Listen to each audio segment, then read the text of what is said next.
Welcome, ladies and gentlemen. My name is Stone Mountain, and if you're watching this, then the Battlefield Hardline patch is here. Or if you're watching this late night, right when I upload it, you got a couple more hours. April 28th, patch 1.02 coming to all consoles, and I've talked about it before and some of the things that they're going to change. I'll talk about that in this video, touch on some of those big points, and then they also brought in two other things that I hadn't talked about yet that I saw Thad or Dirty Death Dog talking about on Twitter, one of them, which is battle packs have been improved. Bronze packs now have that last slot that gives you the chance of the better item, is focused rather than on boosts, more on collectibles as well as vouchers. Of course, the vouchers letting you unlock paints or attachments for your guns quicker or without having to actually go through the process, get the kills, and then spend the cash on it. So I've personally only gotten a couple of those. Granted, I don't buy any battle packs from my cash. I just save my cash because it hasn't been that good.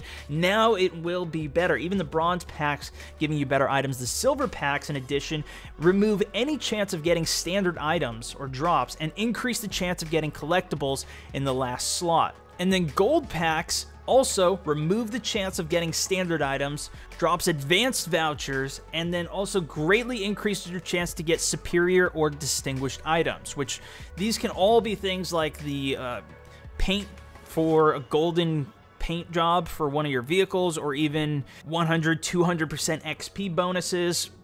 Overall, it should be a lot more rewarding when you spend your cash on this, which I am really glad to see a change on that. In addition, if you guys are playing on any of the consoles, all of them are now going to have rental servers available to rent. So a lot of people, sometimes clans or community guys, will purchase a server and then be able to run custom rules. So right now, hardcore doesn't actually decrease your health when you're playing in it. Well, you can have a hardcore server with only 60 health rather than 100. No radar, no HUD.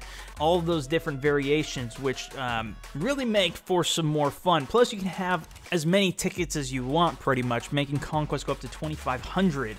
Makes the game go really long, but it allows for more diversity. Of course, you do have to pay monthly for that or buy a 3-month subscription rental server, but yeah, it's pretty awesome. And those were the two big things that I hadn't touched on yet. I'll quickly go over some of the other ones or key points. Of course, we have the K10 being nerfed. This is the strongest gun. It was a 3-shot kill and the fastest firing of the SMGs. It's now decreased to a 4-shot kill, decreasing its damage from 34 to 33 as a base, and then the end damage, or the minimum damage it'll do, is 8, which is at any range past, it's about 12 meters out. It'll go down to 8 damage, so it's definitely going to decrease the power of this. The Sega and PTR91, both of those being the semi-auto snipers, have reduced vertical recoil, as well as the HCAR and HK51, which are both battle rifles.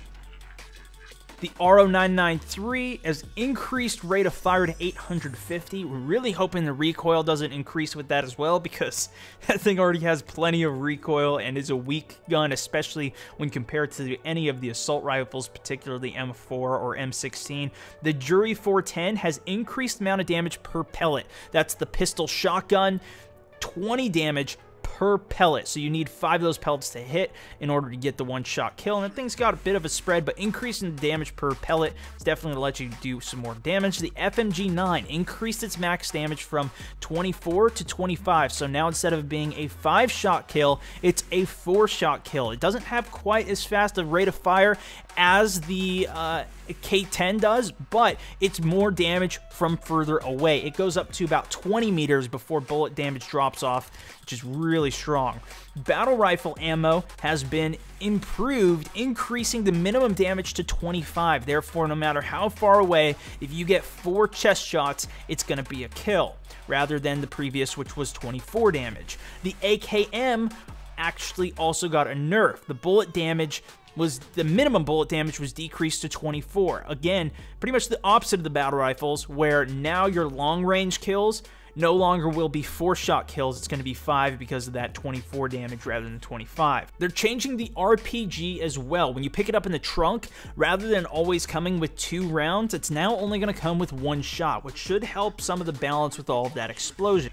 They've also improved some gameplay mechanics. Bullets that impact near the player if they just hit the ground near you. There was a lot of blur or camera shake in certain places. They've improved that where it won't affect you unless you actually get hit. And then they've also adjusted the team deathmatch spawns, where you'll start spawning closer to your friendlies and further away from enemies, which is something a lot of people were complaining about, spawning right next to enemies, and yeah, it should help balance it out. They've also fixed the rescue and crosshair glitch, where if you pressed escape or start 2 times, just went to the menu and went away while the countdown was going, you can get off of the menu. They also nerfed the couch so it doesn't have as much health, and they made the sedans for the criminals and law enforcement have the same amount of health. But that pretty much wraps it up. If you guys want to read anything else about it for your specific console, there really wasn't much to discrepancies between the consoles, but that'll be linked in the description. Don't forget to leave a rating on the video. It's greatly appreciated if you guys want to share it out there. Otherwise, I'll see you in another video soon.